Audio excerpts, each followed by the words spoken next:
Vamos a comenzar entonces.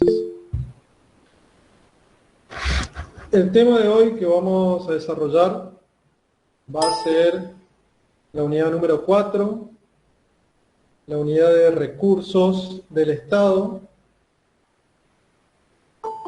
Ustedes, la clase pasada seguramente habrán visto con el profesor Montaña lo que es el presupuesto público.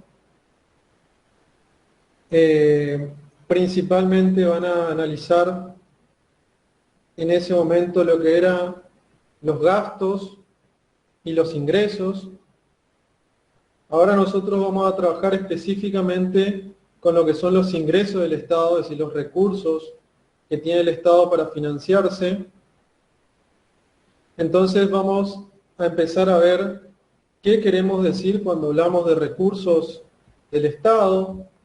Principalmente uno cuando habla de recursos, lo primero que se le viene a la cabeza seguramente a alguno de ustedes es hablar de impuestos, establecido como uno de los recursos originarios que tiene el Estado para financiarse.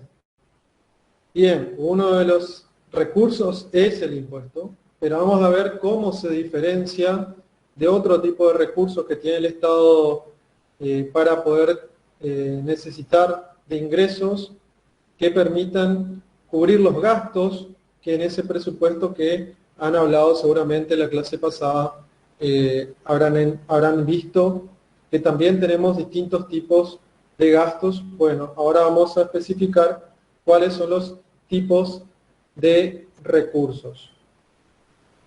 ¿Se escucha bien? Sí, profe. Bueno, Sí, sí. por favor acuérdense que en el chat pongan su nombre, apellido y presente, por favor. Gracias. Bueno, ahora le voy a compartir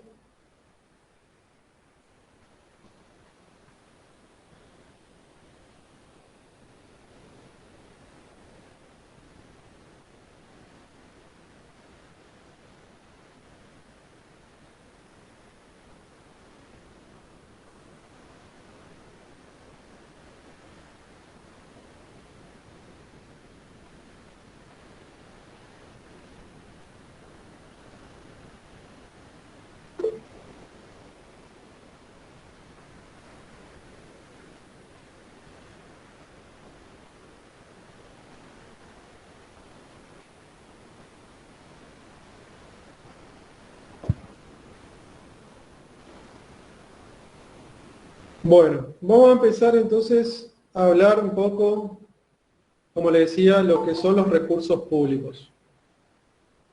Y acá vamos a ver una definición simple, que cuando hablamos de recursos, vamos a hablar de recursos como el conjunto de elementos disponibles para resolver una necesidad o llevar a cabo una empresa.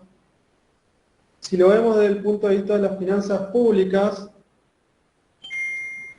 van a ver que son los medios pecuniarios de que el organismo público dispone para prestar los servicios públicos, y ahí ya se puede empezar a hablar de los distintos recursos del Estado, como dice, originarios o derivados, efectivos o no efectivos, empréstitos que no encuadran en ninguno de los anteriores, son anticipaciones de futuros recursos.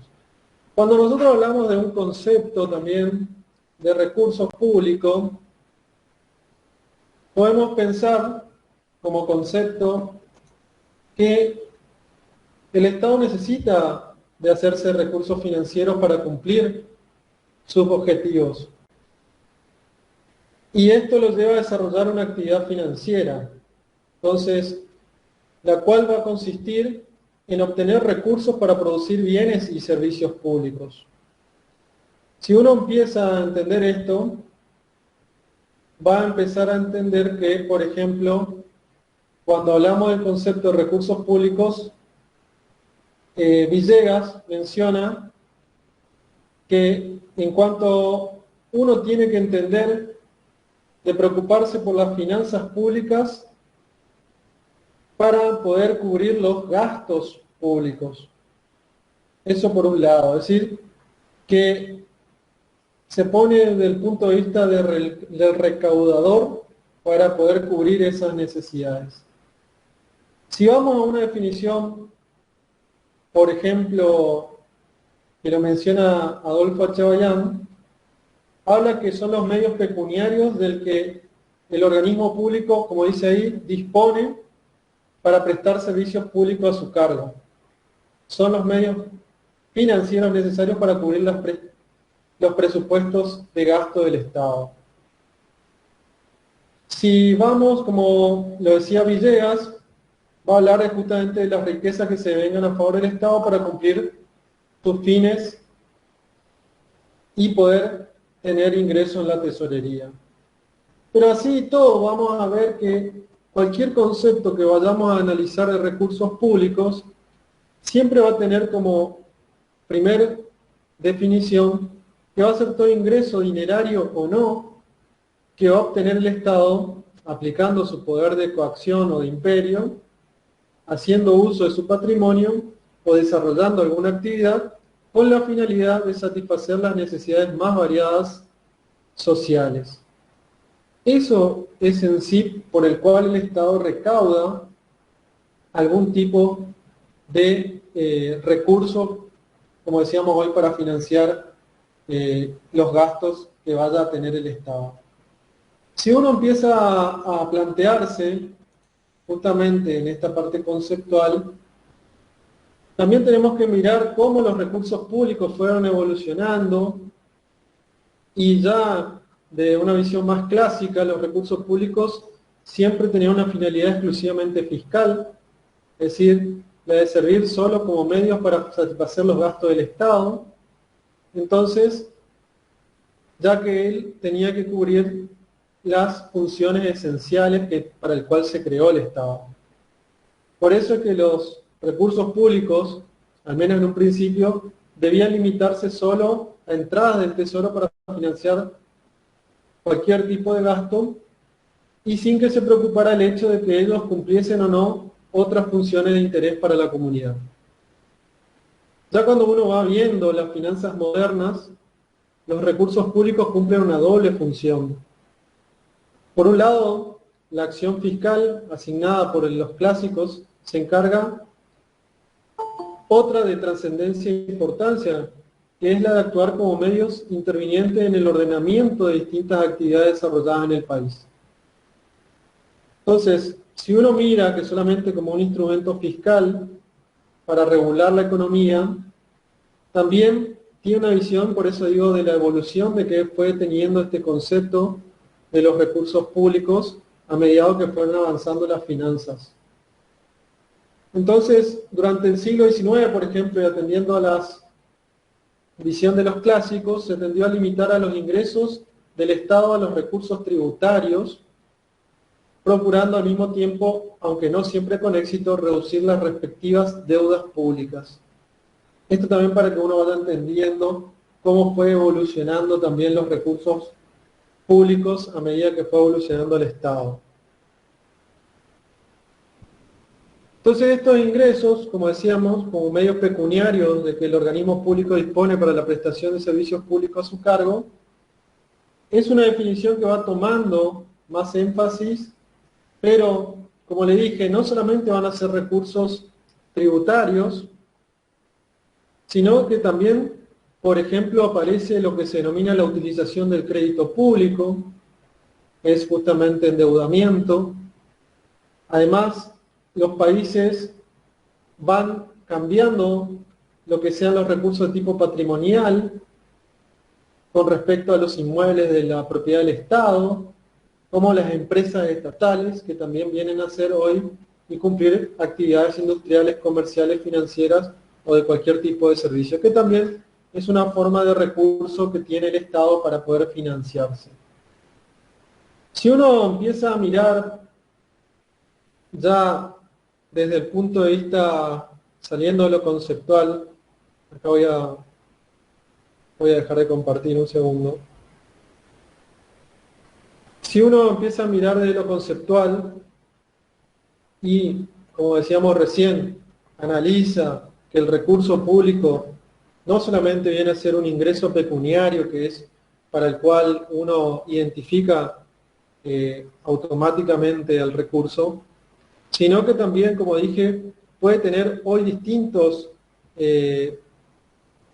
fondos o forma de financiarse que no sea meramente a través de tributos, sino que vamos a ver ahora cómo la clasificación define que no solamente van a ser los impuestos, tradicionalmente, como decía, de origen fiscal, sino que también vamos a ver que los recursos públicos que va a obtener el Estado pueden ir evolucionando de acuerdo a las necesidades que vaya teniendo el Estado y cómo fue evolucionando también la visión del Estado. Bueno, seguimos un poquito más. Bien.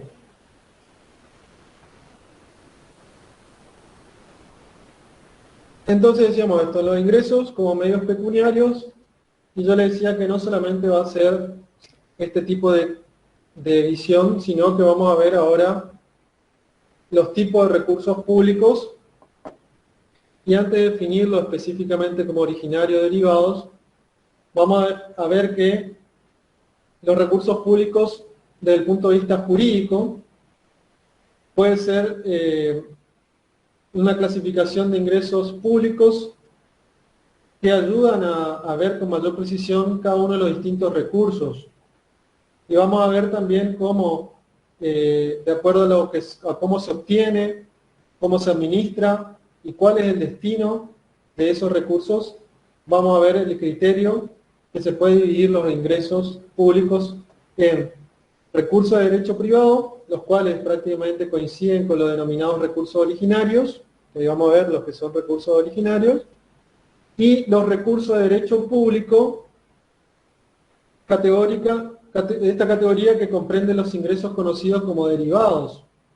Y acá vamos a ver que son los tributos, los empréstitos públicos e ingresos varios. Entonces, dentro a través de los derivados, como dice ahí, vamos a tener los que sean estos efectivos, que serían los tributos y otros, y también los no efectivos, que sea, por ejemplo, la venta de bienes del Estado.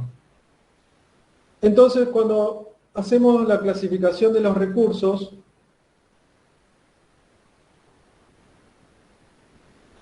acá podemos ver, por ejemplo, que Villegas, le voy a poner acá, le voy a escribir, Villegas, por ejemplo, hace una clasificación de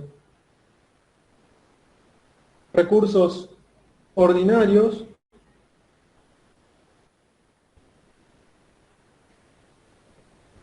extraordinarios. Cuando hablamos de recursos ordinarios, son todos los percibidos por el Estado en forma regular y continua, por ejemplo, los impuestos que se recaudan periódicamente. Cuando hablamos de recursos extraordinarios, son aquellos justamente excepcionales u ocasionales que carecen de regularidad, y como ejemplo podemos citar los impuestos patrimoniales por única vez, es decir, aquellos utilizados pero que se obtienen por única vez. Ahí, por ejemplo, podemos hablar, un impuesto que salió ahora fue el impuesto a las grandes riquezas, que se estableció por ley que va a ser por única vez. Después vamos a tener, por ejemplo, los recursos efectivos, y esto dice, no importa un ingreso de dinero, importan un ingreso de dinero para el Estado sin que se produzca una salida patrimonial equivalente, es decir, no origina una transferencia correlativa de bienes patrimoniales, es decir, ingresa dinero, pero no sale nada a cambio. Y los no efectivos van a ser las entradas para el Estado compensadas por una salida patrimonial, es decir, corresponde a la categoría de recursos pecuniarios provenientes de la venta de algún bien que tenga el dominio privado del Estado en este caso. Es decir, va a ser porque yo haya vendido algo y eso generó que me haya generado un ingreso. Otro tipo de recursos son los originarios. Los recursos originarios son los que provienen de los bienes patrimoniales del Estado o de diversos tipos de actividades productivas realizadas por aquel. Y los derivados van a ser aquellos que las entidades públicas procuran mediante contribuciones provenientes de la economía de los individuos pertenecientes a la comunidad. Comprende una variada gama de ingresos, no solo de distinta importancia cuantitativa, sino también de diversa naturaleza jurídica. Igualmente, en todos los casos, el Estado los obtiene ejerciendo sus poderes soberanos. Entonces, los recursos derivados, no solamente que van a comprender esta gran variedad de ingresos, sino también va a tener una naturaleza jurídica. Acá vamos a entender también lo que se denominan, como les decía, los recursos tributarios y los recursos no tributarios. Ahora vamos a ver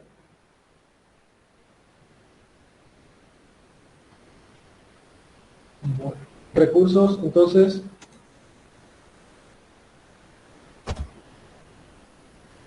tributarios.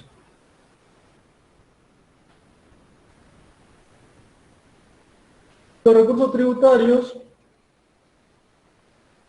los provenientes del uso del crédito público, por ejemplo, las multas, otras sanciones de carácter pecuniario, los ingresos provenientes de la gestión de la tesorería. No obstante, vamos a ver que hay varios tipos de recursos y principalmente cuando por eso hablamos del recurso tributario, estamos hablando de los impuestos, que es el primer o gran principal fuente de financiamiento si queremos hablar de recursos tributarios. Si hablamos, por eso digo, hay distintos tipos de recursos. Ahora, cuando uno menciona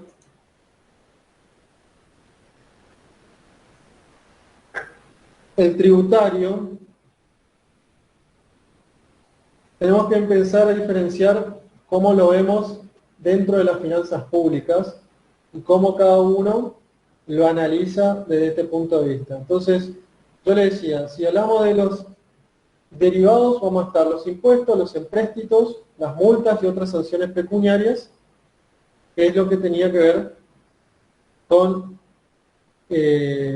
lo tributario. Entonces, ahí dentro de los impuestos podemos ver que van a existir impuestos directos e impuestos indirectos, van a estar las tasas, las contribuciones especiales y los empréstitos. Entonces, al empezar a hablar los ingresos que conforman esta categoría, se caracterizan por la aplicación del poder de imperio del Estado, es decir, su poder de coerción.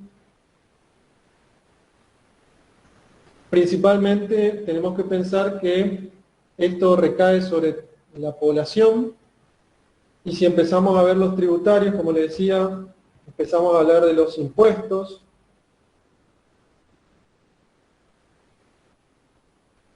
que van a ser transferencia de dinero por parte del sector privado hacia el Estado, sin que esto requiera una contraprestación específica.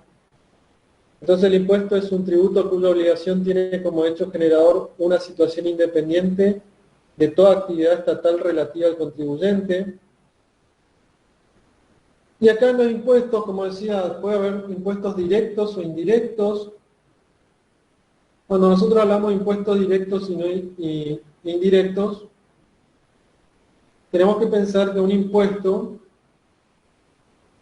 que está directamente o recae directamente sobre una persona puede ser relacionado, por ejemplo, al impuesto a las ganancias, que grava la renta de las personas, o el impuesto a los bienes personales, que grava la expresión o la expresión de riqueza a través de los bienes de las personas. Entonces, esos impuestos son directos hacia el contribuyente, identificándolo al contribuyente y, por supuesto, teniendo claro quién es el que paga.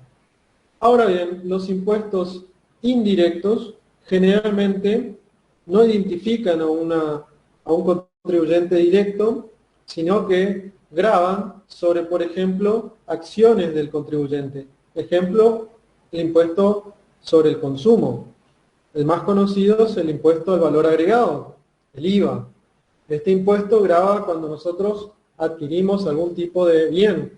Es decir, que el impuesto está sobre el precio del bien y no sobre la persona. Entonces, cuando yo adquiero el bien, estoy pagando un impuesto indirecto que está dentro del precio de ese bien. Otro impuesto indirecto generalmente son los impuestos internos, que habrán escuchado alguna vez ese nombre. Por ejemplo, el impuesto que está dentro del precio de los combustibles. Ustedes cuando van a cargar combustible, tanto el auto, la moto, van a ver que pagan el precio del litro de combustible, pero no le cobran supuestamente ningún impuesto, pero en realidad está dentro del precio el impuesto interno al combustible, o el impuesto al tabaco, que está dentro del precio de los cigarrillos, o el impuesto a las bebidas alcohólicas, también está dentro del precio de las bebidas alcohólicas. Entonces, hay impuestos de forma indirecta que no están gravando en realidad al contribuyente directamente, sino que lo que graban es una actividad, o en este caso, por ejemplo, el caso del consumo. Otro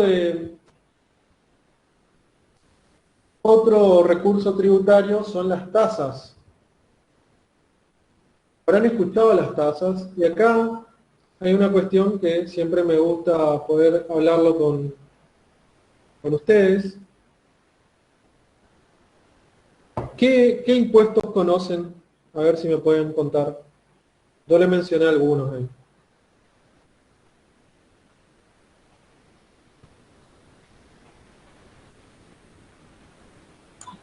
El IVA. Bien, ¿sí? ¿Qué otro El más? ingreso bruto que graba Ingresos la brutos. venta. Exactamente, ingresos brutos, sí. ¿Qué más?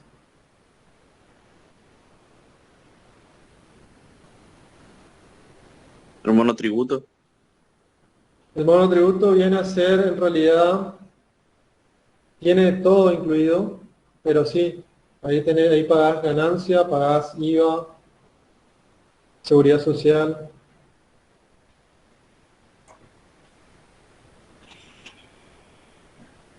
Bien, principalmente yo lo que quería hablar de esto porque muchas veces, bueno, ustedes habrán tenido impuestos, calculo, muchas veces uno confunde cuando se le hace esta pregunta, ¿qué impuestos pagás o qué impuestos conoces? Muchas veces uno a veces tiende a confundir con una tasa, por ejemplo, o un servicio. Me ha pasado que cuando preguntaba por ahí qué impuestos pagás vos en tu casa, muchas veces te responden la luz, el agua. Bueno, la luz, el servicio de energía eléctrica es un servicio, igual que el servicio de agua potable. Es decir, no son impuestos, son servicios.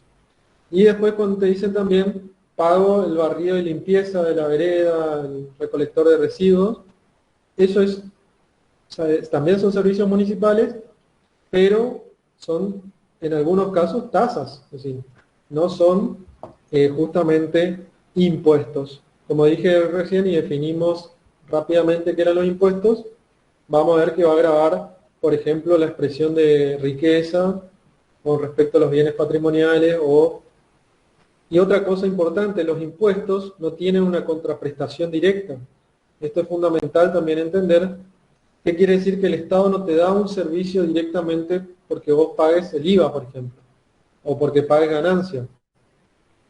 Son impuestos que recauda y que tienen un fin coparticipable, que la nación coparticipa a las provincias y que no va directamente a un servicio específico, sino que muchas veces va a destinarse a varios de los gastos que tiene el Estado para financiar, por ejemplo, obra pública, defensa, educación, salud. Entonces no está identificado por un servicio específico a un contribuyente, sino que no tiene una contraprestación directa, como se dice en la definición. Bien, esto más que nada era para aclarar un poquito. Ahora seguimos, entonces yo le decía, lo otro que tenemos son las tasas. Las tasas. Bien, las tasas son aquellas prestaciones en dinero o excepcionalmente en especie que el Estado cobra por un servicio público determinado e individualizado respecto del sujeto pasivo. Es el tributo cuya obligación tiene como hecho generador la prestación efectiva o potencial de un servicio en régimen del derecho público, individualizando al contribuyente. Y acá esto es esencial, las tasas municipales. ¿Cuál es una tasa que conozcan ustedes? Municipal. Tasa de la utilización de la vía pública. Exactamente, comúnmente llamado patente. Voy a pagar la patente. Bueno, exactamente, es la tasa de la utilización de la vía pública. ¿Cuál más?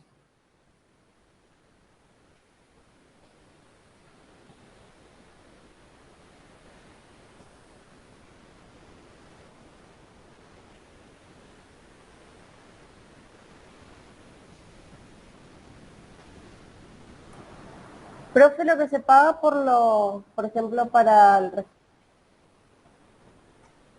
registro civil, cuando hay partida o cuando se hace el DNI, digamos, ¿eso entra como tasa también o no? Disculpame, ¿cómo me dijiste cuando pagas para hacer el DNI? Claro. Los timbrados. Estampillas. No, esos son sellados y timbrados, no son tasas. Generalmente son gastos administrativos nomás. La tasa, por ejemplo, la que tiene que ver con un servicio que te presta, en el caso del municipio, tiene que ver que yo pueda, no mido el consumo, sino que a mí me cobran por brindarme el servicio si yo saque, por ejemplo, la basura. Yo pago lo que se denomina comúnmente como ABL, alumbrado, barrido, limpieza. ¿Qué eso quiere decir? Que yo saque una bolsa de basura o saque 10 bolsas de basura, yo pago igual que mi vecino. Igual que barran mi calle, pago igual que barran más la calle de al lado. O el alumbrado público, es decir, no tiene una identificación con el consumo que yo dé de ese tipo de servicio que brinda el Estado. Realmente esas son las tasas comúnmente conocidas. La de alumbrado, barrio y limpieza, la de tasa de la utilización de la vía pública, como dijo la compañera. Fíjense que esa es otra cosa que a mí no me mide por mi consumo, sino que yo uso la calle, pero no importa cuántas veces pase por la calle. Bueno, ahí me dice el compañero tasa de pavimento y cloacas. Bueno, generalmente la tasa de la utilización de la vía pública cubre eso. Las cloacas te cobran el servicio de agua potable. Ustedes van a ver que en la factura de aguas de Formosa, en nuestro caso, figura, dice servicio de agua y servicio de cloaca. Y ahí ya te cobra el servicio de cloacas, por ejemplo. En este caso te cobra un servicio de una empresa por utilización en ese caso se paga.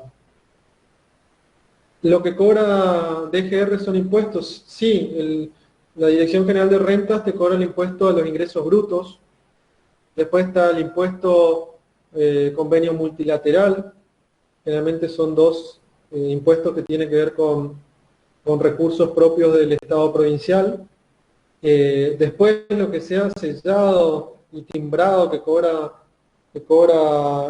rentas, ya no son impuestos, sino que suelen ser gastos administrativos por algún tipo de gestión que vos hagas en el organismo. Pero sí, los impuestos provinciales son el ingreso bruto y en algunos casos un impuesto provincial también suele ser el impuesto inmobiliario rural. En nuestro caso en Formosa el impuesto inmobiliario rural es un impuesto provincial, pero el impuesto inmobiliario urbano van a ver que te lo cobra el municipio pero es porque la provincia delegó en el municipio esa función, porque en realidad el impuesto solamente lo pueden cobrar los gobiernos provinciales y nacionales.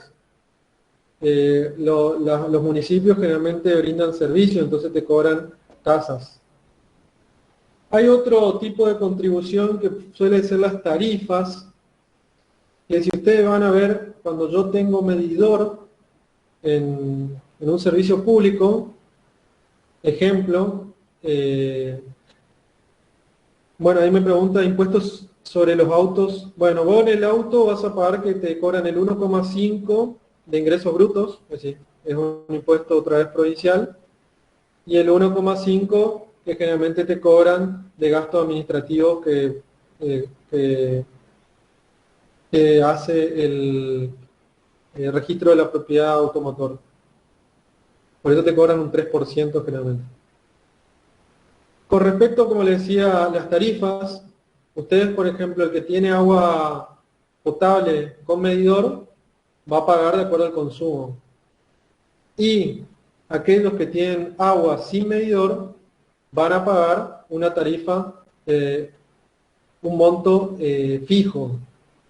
Bien, la tarifa mide sobre el consumo. Bueno, la energía eléctrica nosotros tenemos medidores también, entonces nosotros pagamos de acuerdo al consumo y eso va a hacer una diferencia en lo que es la tasa con la tarifa. La tasa no mide consumo, sino que yo pago igual que todos pagamos el mismo. Y la tarifa, en cambio, sí, de acuerdo a mi consumo, yo pago más o pago menos. Eso es otro recurso público. Otro que vamos a ver,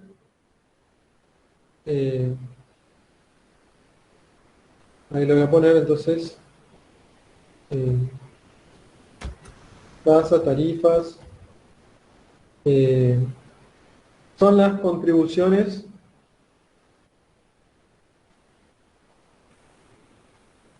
especiales. ¿Qué son las contribuciones especiales? Bueno, son tributos debido en razón a un beneficio individual o de grupo social derivado de la realización de obras o de actividades especiales por parte del Estado. Contribución especial es un tributo cuya obligación tiene como hecho generador beneficios especiales derivados de la realización de obras públicas, prestaciones sociales y demás actividades estatales, y cuyo producto debe tener un destino ajeno a la finalización de la obra o las actividades que contribuyen el presupuesto de la obligación. ¿Qué quiere decir esto? ¿Qué ejemplo uno puede tener de una contribución especial? En algunos lugares, las contribuciones especiales suelen ser, por ejemplo, como hoy me decía un compañero, el pavimento. Muchas veces uno ve que ahora se están haciendo en algunos barrios esto lo que se denomina un acuerdo entre el municipio y los vecinos. Entonces se hace una contribución de parte de los individuos porque obtienen un beneficio directo para ese grupo de personas. Es decir, si yo pavimento mi cuadra y como hay este caso dicen, bueno, si hacemos un aporte con una contribución especial, en realidad el beneficio solamente es para esa cuadra de esas personas y por eso es que el Estado recibe un recurso, en este caso una contribución especial con respecto al pavimento. Y otro se denomina también contribución especial por mejoras. No sé si habrán escuchado también, las contribuciones especiales por mejoras también tienen esta cuestión de que suben el valor de un inmueble, por ejemplo. Como yo le decía, que yo tenga pavimento, mañana también genera que ese inmueble, o mi casa en este caso, cambie el valor del valor edificado y el valor del terreno, porque hoy ya tener el beneficio del pavimento hizo que mi casa tenga otra cotización de mercado. Eso, por ejemplo, es una contribución por mejora, porque también no solamente que la obra benefició porque puedo acceder mejor a mi casa, sino también porque hoy ya el valor de mi casa aumentó, por ejemplo. Bueno, esto es, como les decía, todo lo que sean recursos tributarios. Ahora vamos a ver que también están los que se denominan los empréstitos.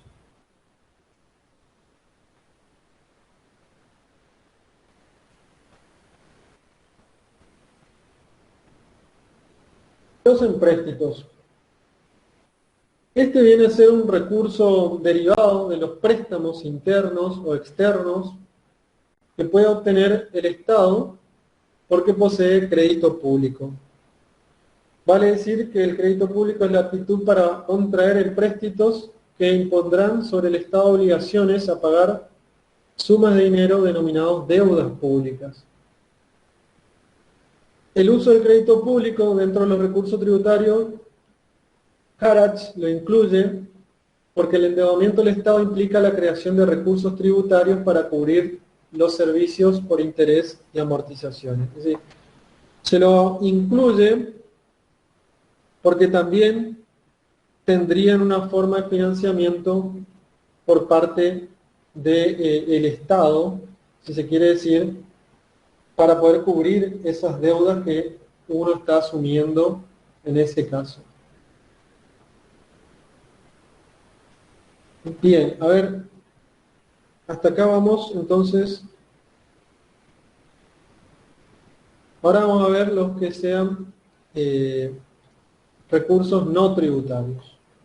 Hasta acá eran los tributarios.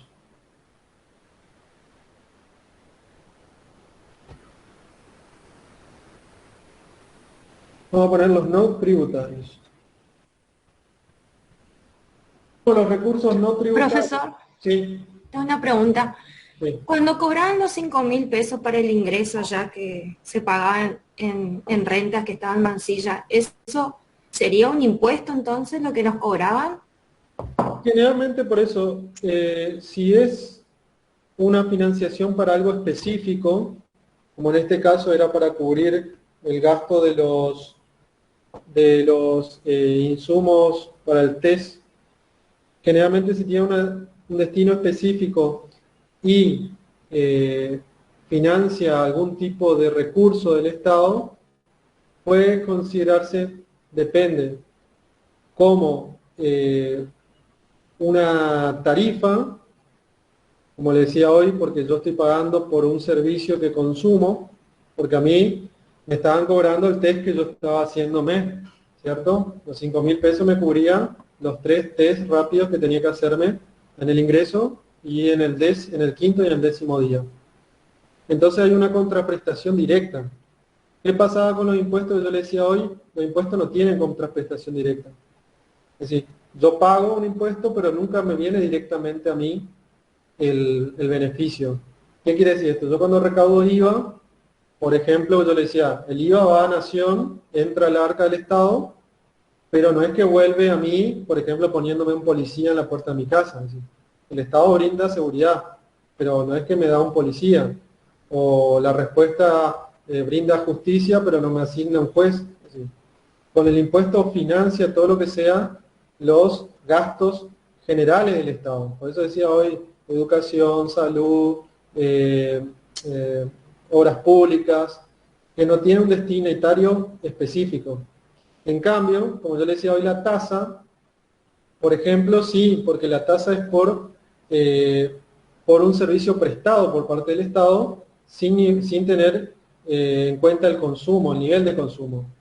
O una tarifa, que yo le decía ahí, sí, ya mide el nivel de mi consumo, que sí, el Estado me brinda un servicio como contraprestación directa, es decir, me lo da a mí. Yo pago, pero me lo da a mí.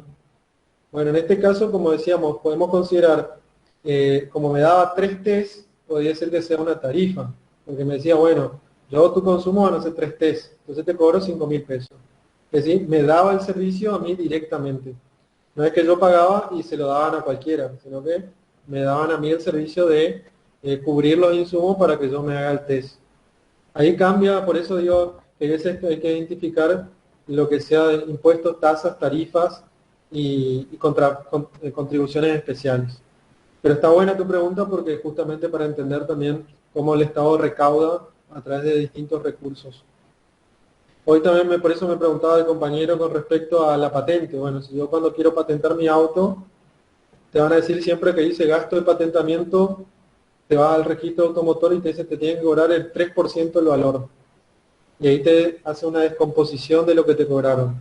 Y ahí te dice, bueno, el 1,5 es ingreso bruto. Es decir, automáticamente el 1,5 es el valor de venta del vehículo. Como me decía el compañero, es recaudación por ventas, sí. Ingreso bruto recaudo según las ventas.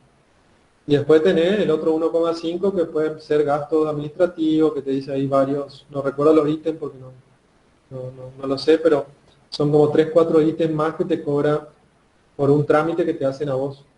En ese caso, tu vehículo. Pero está buena la pregunta. Gracias, profe. No, por favor. Bueno, entonces, habíamos quedado entonces recursos no tributarios. Cuando hablamos de recursos no tributarios, acá sí tenemos que empezar a entender que los recursos no tributarios, a diferencia de los tributarios, como decíamos hoy, que uno puede identificar a través de un impuesto, a través de una exención, perdón, de una recaudación que hace el Estado de forma, si se quiere decir, de coerción por su poder de imperio. Los recursos no tributarios van a tener directamente recaudaciones específicamente por algo patrimonial, como yo le decía hoy. Entonces también identifican al contribuyente. Entonces recordemos que vamos a caracterizar según su consecuencia la demanda individual del contribuyente. Se incluyen también dentro de los no tributarios, va a estar la emisión monetaria, los otros empréstitos, como decíamos hoy también, y las regalías, por ejemplo. Cuando hablamos de recursos patrimoniales, acá, por ejemplo, dentro de los recursos tributarios van a estar los patrimoniales.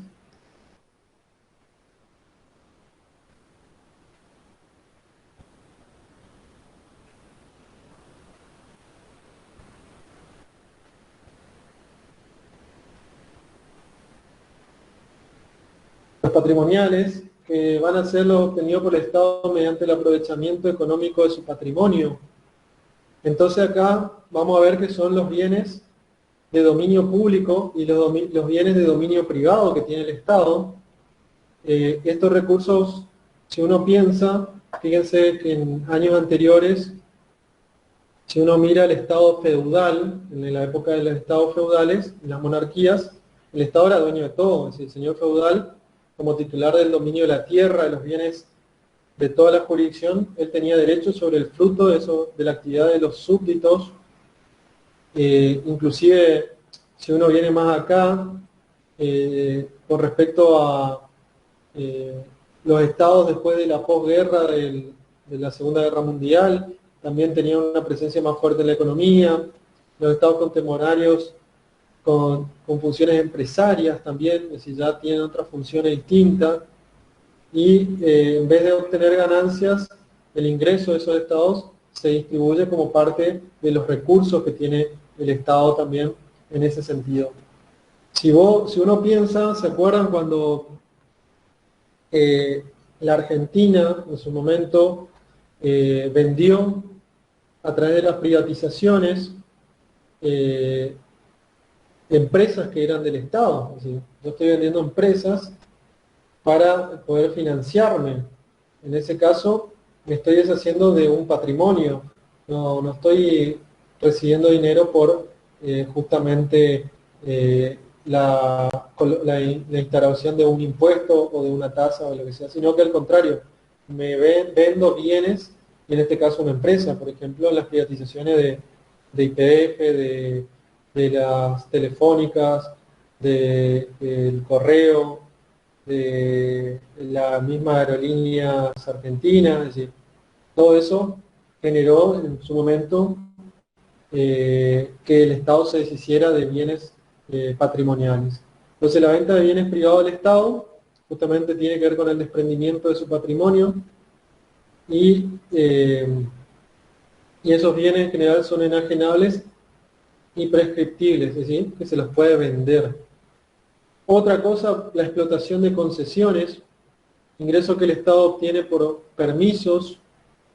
Entonces, dentro de los patrimoniales podemos pensar entonces en venta de bienes, Podemos hablar de explotación o concesiones.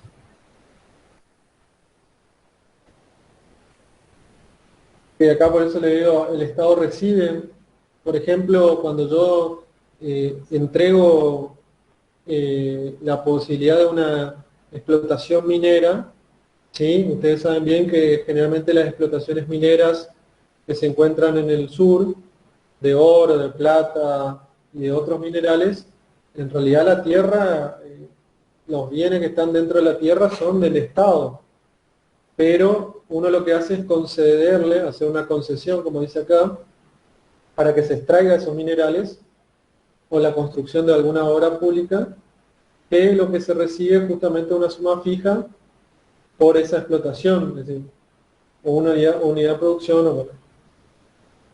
Otra cuestión también son los ingresos por la actividad empresarial del Estado. ¿Sí? Acá cuando el Estado es empresa, y acá es lo que hablábamos por otro lado, yo puedo vender los bienes del Estado, que pueden ser empresas, pero también pueden ser terrenos, tierra. No nos olvidemos que, por ejemplo, los terrenos de los ferrocarriles argentinos en todo el país, tenían muchos terrenos alrededor de las estaciones y a la vera de las vías. Muchas de ellas, al caer una línea de conexión del tren, muchas veces esas líneas, al ser olvidadas, esos terrenos que ya no utilizaba el ferrocarril, muchas veces fueron vendidos y eso financiaba también el Estado. Pero también edificios públicos, también podemos hablar de edificios públicos que sean propiedad del Estado que pueda vender también como patrimonio. Pero también el Estado puede ser empresa, entonces, como decíamos hoy, esas empresas que se privatizaron eran estatales, entonces esas empresas generan ingresos, como les decía hoy, y estas empresas muchas veces, por ser servicios que son de alto costo para que lo cubra una empresa privada, muchas veces el Estado por ello también realiza lo que se denomina el monopolio natural de ese servicio. Por eso muchas veces se discute cuando hay una sola empresa de servicio energético o hay una sola empresa de servicio de agua potable, porque la inversión que lleva realizarlo, si no fuera una empresa que tenga participación mayoritaria estatal, si fuera solamente una empresa privada, saben bien que hay veces cuando uno analiza la rentabilidad, no le conviene a una empresa privada invertir en ciertas zonas donde no le es rentable. Es por ello que en esas situaciones específicamente, es importante que una empresa de servicios públicos sea una empresa pública o tenga una participación mayoritaria del Estado, porque en esos lugares donde no llegaría una empresa privada es donde tiene que estar esa empresa de carácter público.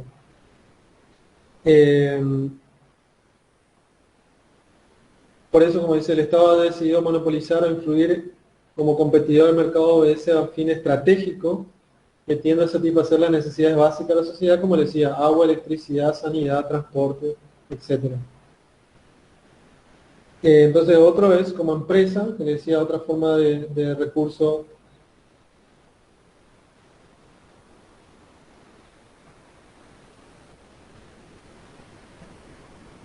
Es decir, que entonces nosotros como recursos no tributarios, el Estado puede tener ingresos producto de la tierra de propiedad del Estado a través de la explotación directa o por arrendamiento o por lo que es o por la venta. Como decíamos ahí, la venta de tierras públicas, urbanas o rurales, por las concesiones que pueda brindar para las explotaciones, como decíamos hoy, tanto de explotaciones mineras como cualquier explotación que tenga que ver con una concesión de derechos, por el fin de obtener a través de la actividad de empresa y sociedad del Estado, que lo decíamos hoy, y ahora vamos a ver cómo son esos recursos específicamente, También producto de la explotación del patrimonio artístico, cultural y turístico del Estado. Eso también es importante. Hoy sabemos bien que el sector turístico es fundamental y el Estado con los parques nacionales y distintos atractivos también es un recurso. No digo que es el mayor recurso, pero el turismo genera un gran recurso en la Argentina. La participación en empresas mixtas, que hablábamos hoy, y también por los arrendamientos que puede hacer el Estado. Entonces, hasta acá, ¿se entiende? ¿Se va entendiendo cómo podemos tener recursos, entonces, lo que se denominan tributarios y no tributarios?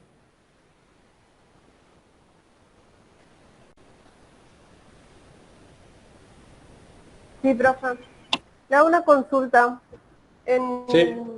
En el libro de Haraj Sí. va mencionando todas las clasificaciones que fue dando, pero la parte de no tributarios no encuentro y no sé si tengo que a lo mejor buscar en alguna otra bibliografía. Villegas. Villegas. Sí, el curso de finanzas, derecho financiero y tributario. Yo lo mismo después en el aula, le voy a poner como el otro día, en qué bibliografía está esta unidad, y seguramente el Power así resumen como lo estoy haciendo ahora, también se lo voy a subir, así que no se preocupen. Pero los dos libros son entre Haraj y Villegas lo que vamos a utilizar en esta unidad. Bueno, Okay. ahora vamos a seguir con recursos no tributarios, y dentro de los no tributarios vamos a ver también lo que son, como decía hoy, las empresas del Estado. Como dice, empresas públicas, precios y tarifas. Entonces decíamos hoy que como empresa del Estado o empresas públicas,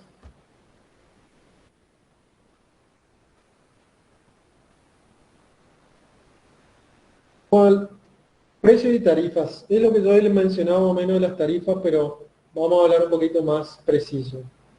Las tarifas o precios que cobran las dependencias administrativas del Estado que tienen a su cargo la prestación de determinados servicios públicos. Entonces las tarifas son cobradas por dependencias de organismos integrantes de la administración pública, que vamos a ver como algunos son departamentos de la administración central. Ellos se caracterizan de carácter de personería y bueno, se identifican como el Estado. Son también recursos originarios los que obtengan del desarrollo por el Estado de actividad empresaria. Y entonces acá vamos a ver que uno cuando entiende que el Estado funciona como empresa también, vamos a ver que tiene que ver con cubrir necesidades básicas, que decía hoy, conservar fuentes de trabajo, internalizar externalidades, e intervenir en la regulación de los mercados. Todas esas razones son las que se denominan razones para la existencia de las empresas públicas. Entonces, cuando uno mira esto, la mayoría de las veces motivan la presencia estatal en el sector privado a través de sus empresas para la regulación de los mercados, por ejemplo. Que es importante que estas empresas públicas puedan tener influencia determinante en algunos de ellos. Por ejemplo, YPF, cuando está interviniendo en el mercado de combustibles, es importante que haya una empresa porque regula la venta de hidrocarburos, así como un ferrocarril estatal compite con muy bajo costo de flete para el transporte, o también el transporte automotor. Es decir, cómo la intervención del Estado en las empresas puede brindar esta posibilidad también de intervenir en los mercados para poder regularlos y que sea un poco más competitivo en ese sentido. Después, otro motivo de empresas que prestan servicios públicos han sido internalizar externalidades. ¿Qué quiere decir esto? integrando al país o ayudando a la subsistencia y vinculación de poblaciones alejadas. Es lo que le decía yo hoy. Muchas veces una empresa privada no le es rentable poner un servicio en una comunidad muy alejada porque la cantidad de clientes que sería para ellos no es suficiente para cubrir los gastos que ellos dirían que tienen, pero en realidad no es necesario para obtener la rentabilidad que ellos pretenden. Eso es lo más directo, si se puede decir, cuando uno piensa de por qué no se pone una empresa privada a invertir en sectores. Uno piense, por ejemplo, Aerolíneas Argentinas. Si uno no tuviera una aerolínea de bandera, que ha pasado, piénsenlo ustedes, y esto lo tienen todos, la mayoría de los países del mundo tienen aerolínea de bandera, no es que somos el único caso Argentina que tiene una línea estatal de bandera. Porque piensen ustedes las localidades que no vienen otras empresas aéreas, porque no les es rentable. Es decir, conectar ciudades del país de forma horizontal, si se quiere decir, sin pasar por Buenos Aires, no les es rentable. Hoy Aerolínea está haciendo vuelos que conectan Córdoba con cualquier parte del país, o Rosario, o Mendoza.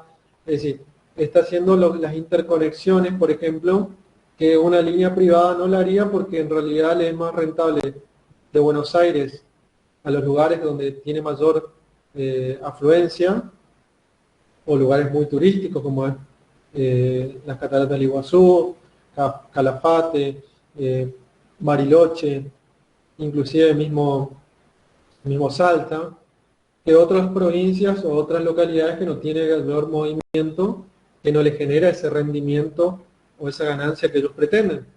Es por ello que es fundamental una línea de bandera que pueda conectar todo el país. Eso para darle un ejemplo con aerolíneas.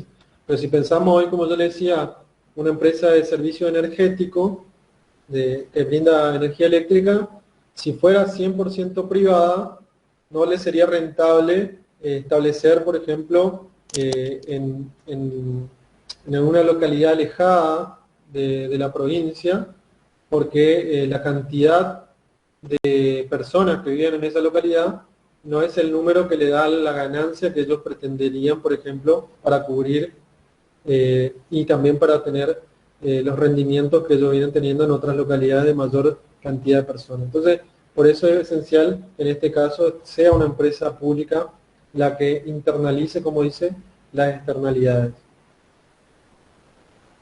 Bueno, vamos a seguir un poco más.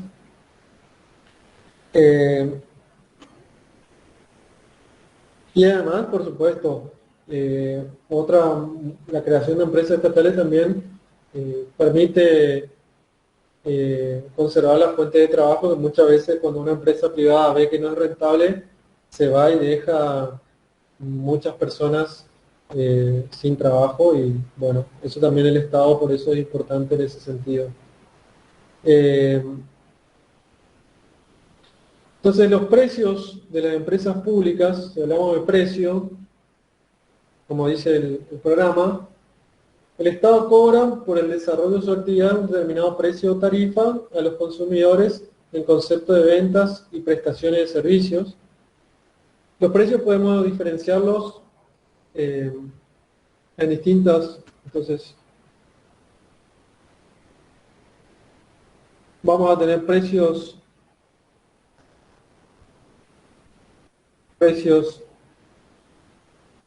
o precio privado.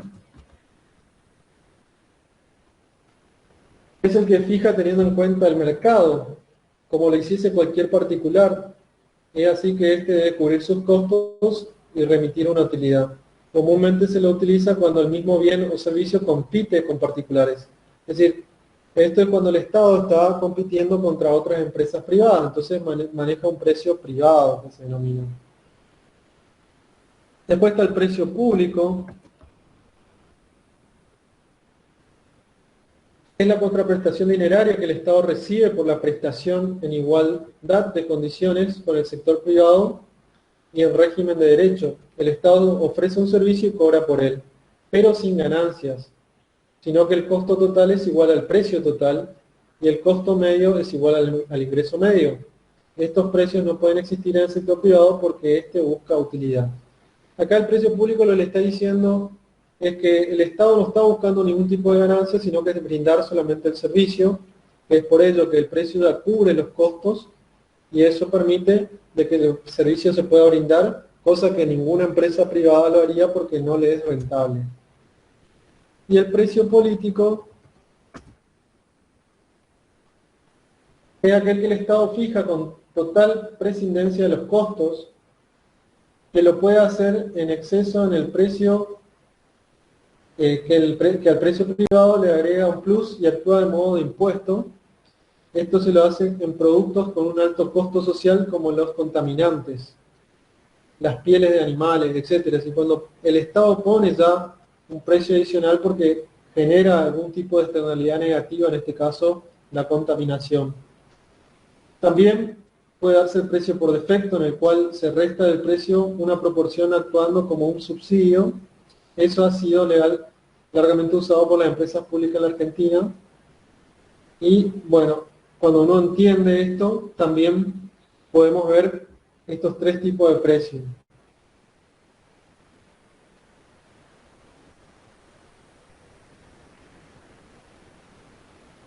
Si uno mira entonces estas cuestiones, va a entender cómo estos ingresos no tributarios forman parte de lo que serían los ingresos que también el Estado puede obtener sin establecer algún tipo de impuestos.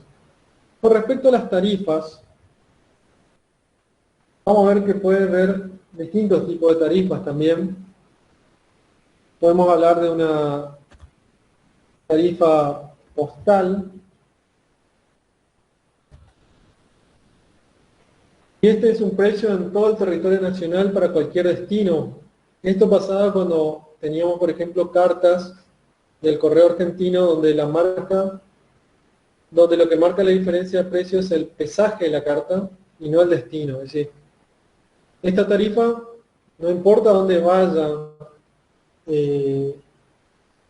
la carta, sino que lo que a mí me cobraban era el peso de la carta. Es decir, la tarifa era igual para cualquier parte del país, solamente que era el peso el condicionante para que me cobren diferentes valores y no por el destino donde iba a parar la carta.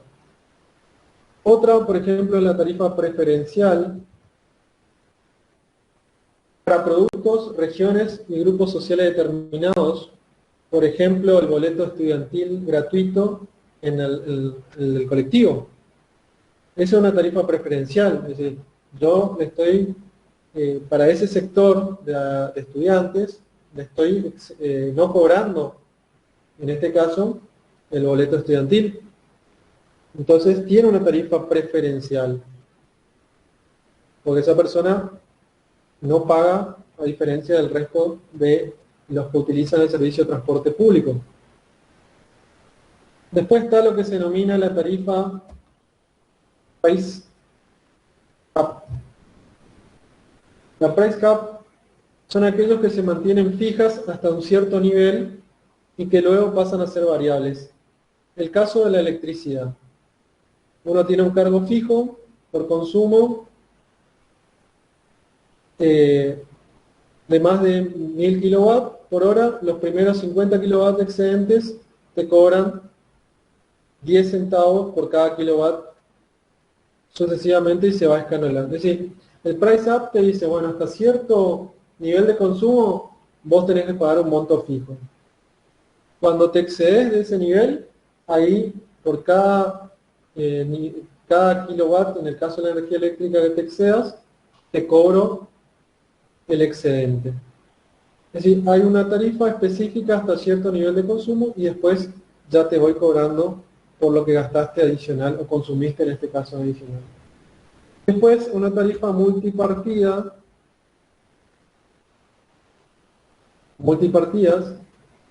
aquellas que tienen una parte para financiar gastos fijos y otra para financiar gastos variables. Como decíamos hoy, la tarifa de electricidad, pero para la industria, que financia el costo fijo y la residencia que financia el costo variable. Tenemos esta también, que puede ser una tarifa que se utiliza muchas veces, y como les decía hoy, la tarifa identifica también, como decíamos hoy, al usuario, y tiene que ver con el nivel de consumo, a diferencia de las tasas que hoy hablábamos también, que es otro tipo de... Entonces acá estaban estos recursos, que les decía, no tributarios. Si uno mira... Profe, ¿sí? ¿podría dar un ejemplo de tarifa multipartida?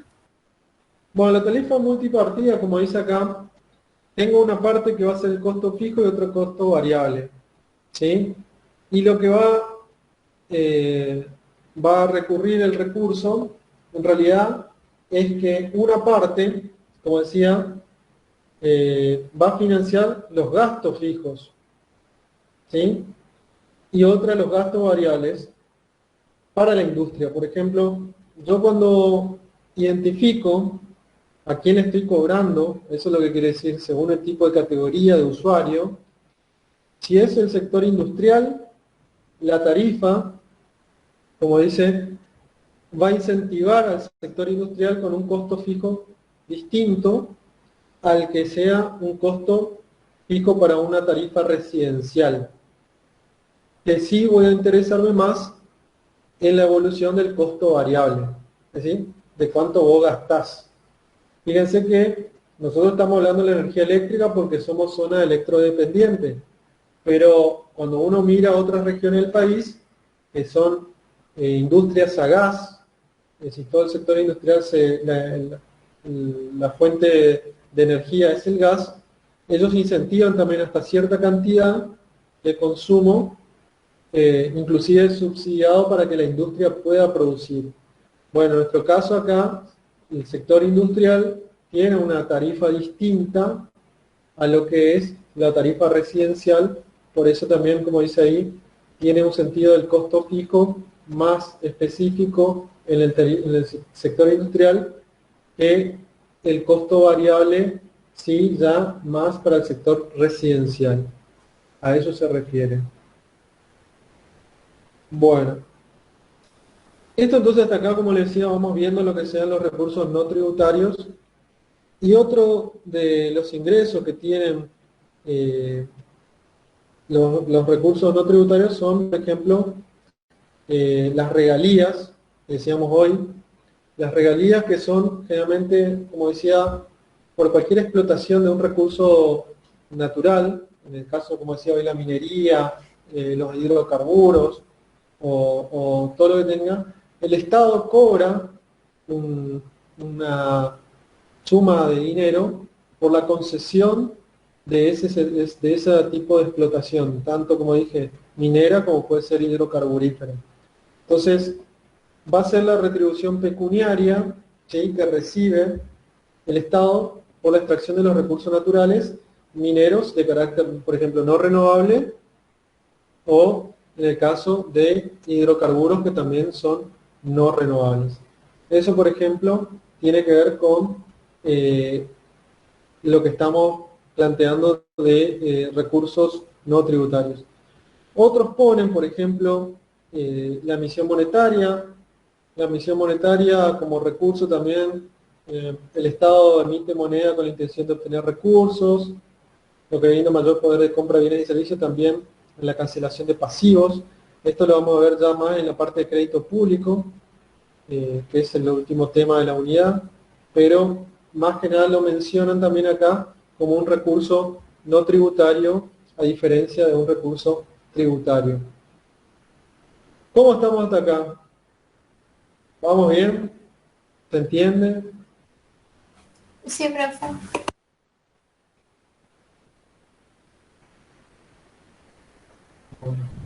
Ahora voy a profundizar un poquito más de los recursos tributarios que hoy hablamos, lo pasé un poquito rápido, pero algunas cosas que quedaron para profundizar.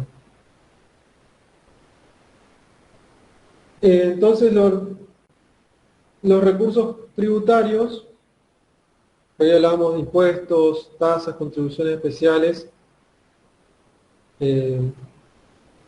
También vamos a entender que tienen algunas características especiales, tienen un carácter económico, coactividad, legalidad, finalidad. Este carácter económico consiste en un traspaso o transferencia de riqueza a los particulares a favor del Estado. Después tiene coactividad, como decíamos, no se distingue, no son voluntarios, sino que al contrario hay una coacción del Estado para la recaudación. Tienen la legalidad, los tributos, todos ellos están hechos por ley, así que tienen un fin establecido por un impuesto, pero también, como decíamos hoy, vienen denominados de una ley. Y la finalidad, la única y excluyente finalidad de los tributos es promover el bienestar general, dado que yo le decía hoy, ¿por qué hablamos del bienestar general? Porque en realidad los tributos no tienen una contraprestación directa en el caso de los impuestos. Bueno, a ver. Cuando nosotros hoy hacemos la diferencia, cuando hablamos de tasa e impuestos, que yo le decía, por eso hay una diferencia, las tasas es la contraprestación de un servicio que el individuo usa en provecho propio.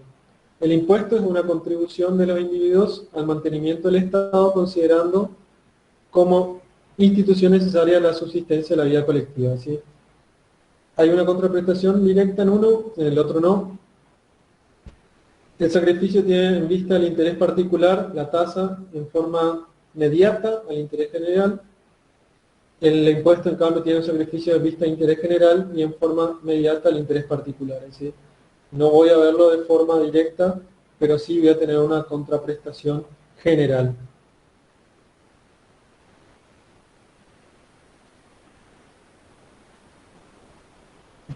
Bueno, a ver, ¿qué más tenemos? Bueno, las contribuciones por mejoras que hoy habíamos hablado, vamos a definir un poquito mejor. Yo le hablaba de contribuciones especiales, pero ahora vamos a hablar de lo que es las contribuciones por mejoras. Su origen se puede remontar, bueno, en la época de los reinados, porque justamente cuando se hacían caminos y puentes se necesitaban contribuciones o para repararlos también, y esas obras eran financiadas justamente por los usuarios que iban a tener la posibilidad de acceso a esos lugares. Entonces, cuando uno empieza a entender que la contribución por mejora, en algunos casos, como les decía, tenían importancia porque tenía un aumento en mi valor del inmueble, como les decía hoy cuando yo hablaba del pavimento, pero también muchas de esas obras hoy ya lo hace directamente el Estado, sin cobrar esa contribución porque financia con impuestos. Pero también tenemos que entender que cuando hay una obra específica que solamente me beneficia al acceso de mi campo o al acceso de cierto lugar, la contribución tiene que ser por la persona que se ve beneficiada en ese caso, que es para ello una mejora en su situación. Por ejemplo, el alumbrado rural, muchas veces que se extiende a los campos más alejados. ¿Qué diferencia hay con los impuestos y la tasa? En cuanto a la diferencia con estos tributos, nos enseña que en la tasa puede faltar la ventaja o el beneficio que proporciona a la propiedad del sujeto obligado, mientras que la contribución de mejora está directamente aplicada a la mejora que yo tengo. Y,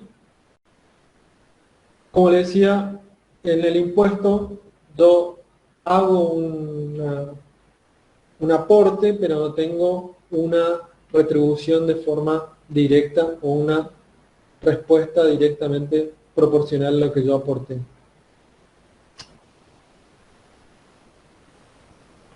¿Cuál es la finalidad principalmente de este tipo de recurso?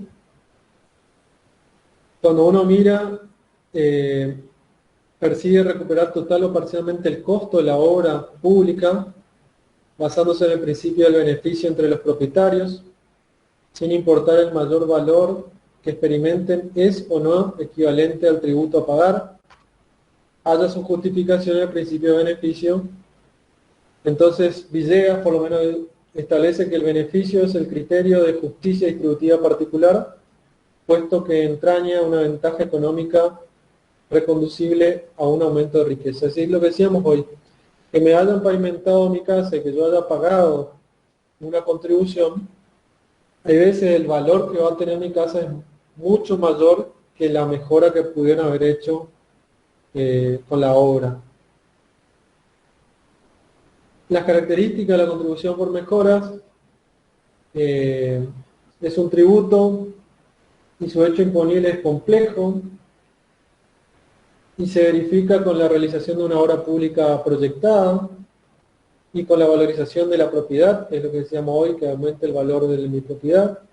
El monto del tributo no puede exceder el mayor valor de la propiedad y el monto de la contribución tampoco puede exceder el valor total o parcial de la obra. Estas son cuestiones específicas que tienen que ver con esta contribución que podamos tener en nuestra calidad de mejoramiento de, por ejemplo, nuestra vivienda. ¿Cuáles son los principales aspectos que hay de la normativa vigente en las provincias del NEA? Cuando uno mira, por ejemplo, la contribución de mejora en la provincia del Chaco, se considera beneficiada y obligada al pago a las comprendidas hasta 15 kilómetros a cada lado del camino y las comprendidas a lo harto de 15 kilómetros del inicio o final del eje del camino, por ejemplo. Inmuebles rurales en los que se encuentran ubicados fuera de los límites del ejido municipales. Deberían financiar el 30% del costo de la misma. Es lo que yo le decía, ¿cuánto yo tengo que pagar si la obra sale tanto? Bueno, acá hablan de que hasta un 30%, por ejemplo, habla para el caso de la provincia del Chaco. Ahí lo financia Vialidad Provincial, le cobra un 5 por mil adicional por cada metro lineal de frente. Bueno, en el caso de, por eso, de la provincia del Chaco, financiaron ciertas obras.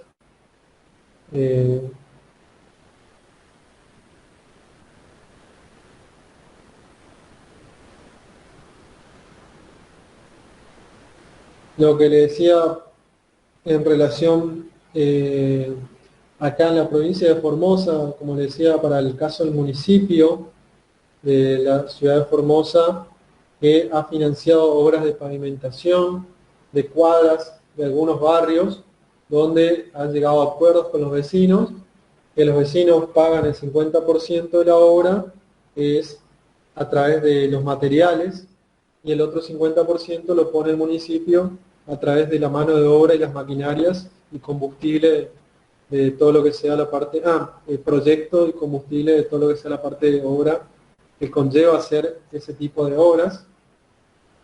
Por ejemplo, eso es uno de los ejemplos que tenemos acá en la ciudad de Formosa.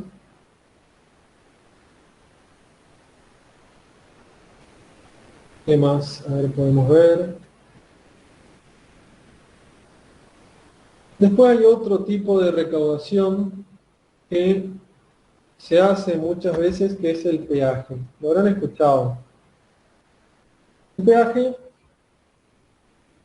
es un tributo que puede definirse como la prestación diaria que se exige por la circulación en una vía de comunicación terrestre o hidrográfica. Su naturaleza jurídica es tema discutido porque el peaje lo ponen como precio de un contrato. Por ejemplo, el peaje es el precio nacido en contrato que configura por las prestaciones que el concesionario realiza al camino del que el obligado hace uso. Si uno mira, por ejemplo, un peaje que es muy discutido, muchas veces lo que te dice que el peaje vos tenés que tener la opción de una ruta alternativa. ¿Dónde ustedes ven que no tienen opción de una ruta alternativa que le haya ocurrido a ustedes, que hayan conocido, que hayan pagado un peaje?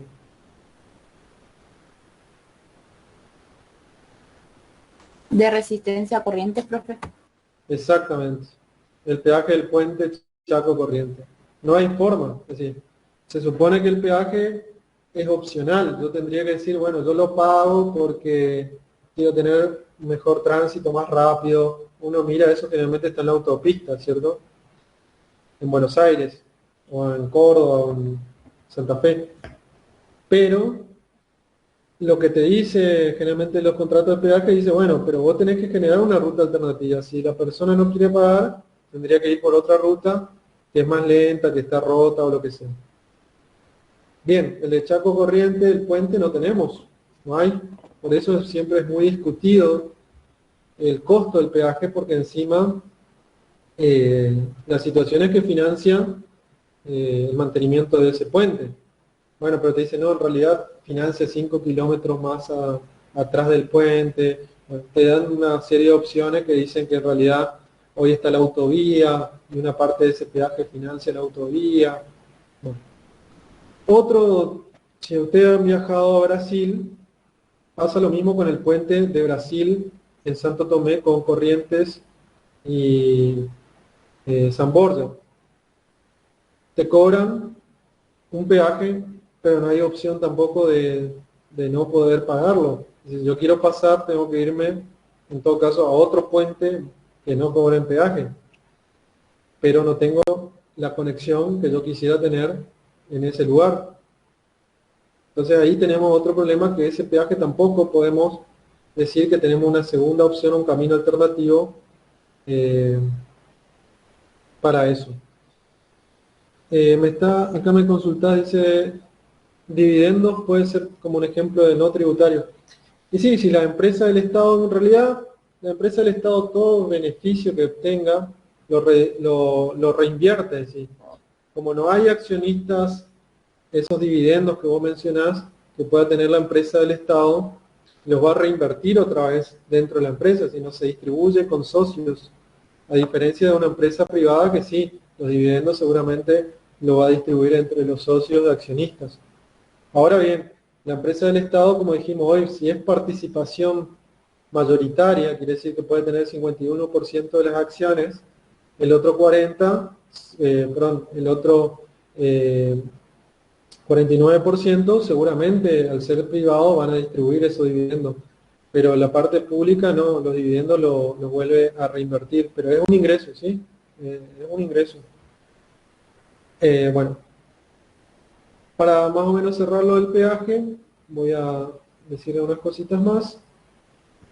Bueno, entonces el peaje como un tributo, muchos mencionan que tiene que una naturaleza de tasa, y otros dicen que no, porque tiene fines específicos, lo que decía hoy, por ejemplo, el mantenimiento de una ruta, el mantenimiento de un puente.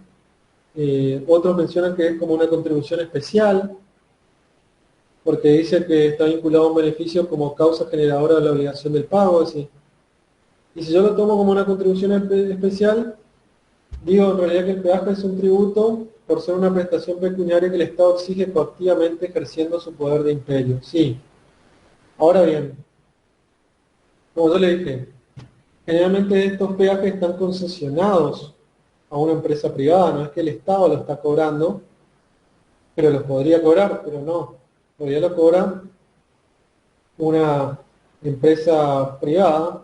¿Qué es lo que te dicen? ¿Por qué tiene beneficios pagar ese peaje? Porque benefician el ahorro de tiempo, porque yo le decía, entonces esto permite que yo tenga mayor velocidad en la interconexión, o justamente la conexión con otros lugares, por tener algún tipo de obra que lleva un costo muy elevado. Entonces por ahí el Estado prefiere no hacerlo y lo hace un privado y tiene esa concesión para recuperar la inversión en una cierta cantidad de tiempo. Como decía, los fondos recaudados mediante el peaje se usa para financiar la construcción y conservación de los medios de comunicación vial y para el mejoramiento de este tipo de infraestructura. cuando uno habla de la constitucionalidad, si el peaje es constitucional o no, muchos lo discuten también, porque habla de que en teoría yo no tendría que pagar por la circulación, pero en este caso hablan del mantenimiento de una ruta. Mucha discusión tiene que ver con eso, pero también habla de que el hecho imponible es justamente la circulación de vehículos y que se deteriora el mantenimiento de esa carretera o ruta o lo que sea. En este caso también puede ser un puente, como hablábamos recién del caso de Chaco Corriente. ¿Se entendió hasta acá? ¿Se va entendiendo los tipos de recursos entonces que tenemos, los recursos públicos?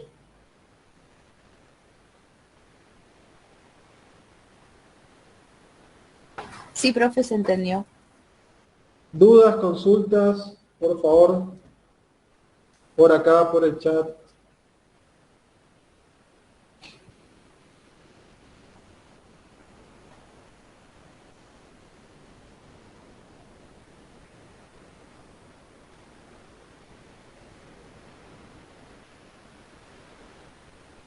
A mí me preguntaba una compañera en realidad lo de mañana,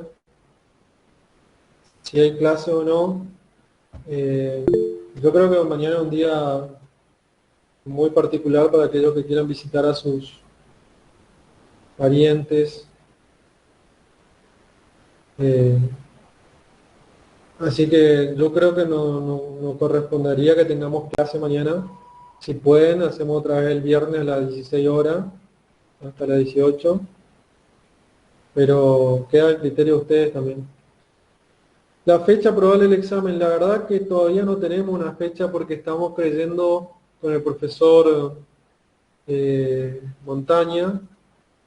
La idea es poder avanzar por lo menos hasta la unidad 5, que es la mitad de la cátedra, y ahí pondríamos sí, o un examen parcial o un trabajo integrador. Estamos trabajando sobre eso para que nos alcance el tiempo y podamos tener las unidades bien desarrolladas para que ustedes también puedan estudiar y podamos dar una buena materia. Sí, me imagino, todos quieren un trabajo integrador. Pero bueno, vamos a ver qué podemos hacer. Si nos da el tiempo más que nada por el tema de las fechas. Por eso le digo, sí, por eso le digo. Seguramente se estaba viendo eso si por el tema de los plazos que tenemos para terminar la materia hasta fin de año están muy acotados. Lastimosamente porque comenzamos tarde se empezó tarde las clases en general. Sí, ahora yo por eso en el aula virtual le pongo los capítulos del libro de Villegas y de Harach y van a tener ya la información para poder hacer, así como les puso el profesor de Montaña, él pudo separar los capítulos, vi que pudo separar los capítulos del libro. Yo voy a ver si lo puedo separar también a través del PDF y así ya tienen los apuntes, vayan haciendo sus apuntes. Principalmente son estos tres libros que estuvimos viendo, Harach, Villegas, Stiglitz para la primera parte, Economía del sector público. Por suerte los tres libros los tenemos digitalizados, así que ya están subidos en el aula. Aquellos que no lo pudieron encontrar todavía están ahí. Lo mismo yo después también le voy a subir un material de esta unidad.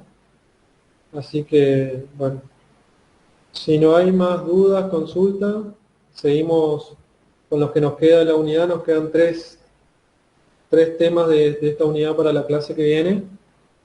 Así que yo creo que podemos darla entonces el día viernes a las 16 horas, si no hay ningún inconveniente, para así mañana respetamos el Día de los Difuntos.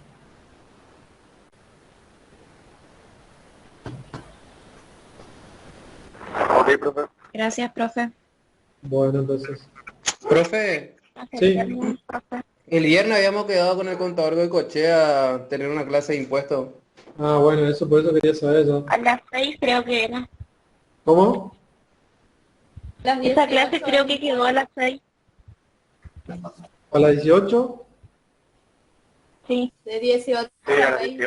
Podríamos tener la clase de finanzas a las 4. No, y por eso yo le decía, la clase nuestra va a ser 16 a 18. De las 4 hasta Ok, las 6 profe. nomás. Ya nos queda, de esta unidad nos quedan 3 temas nomás. Recursos parafiscales, recursos de la seguridad social y crédito público.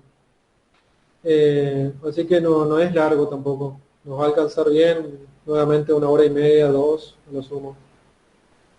Pero la idea es que ustedes puedan entender y que se haya comprendido y, por supuesto, toda duda, consulta que tengan también estamos a disposición con el profesor Montaña. Así que bueno, la idea es que entonces el día viernes de 16 a 18 completamos la clase, así mañana tenemos el día de la suerte. Dale, profe, muchas gracias. Perfecto. Ok, profe. Nos vemos el viernes entonces. Hasta luego.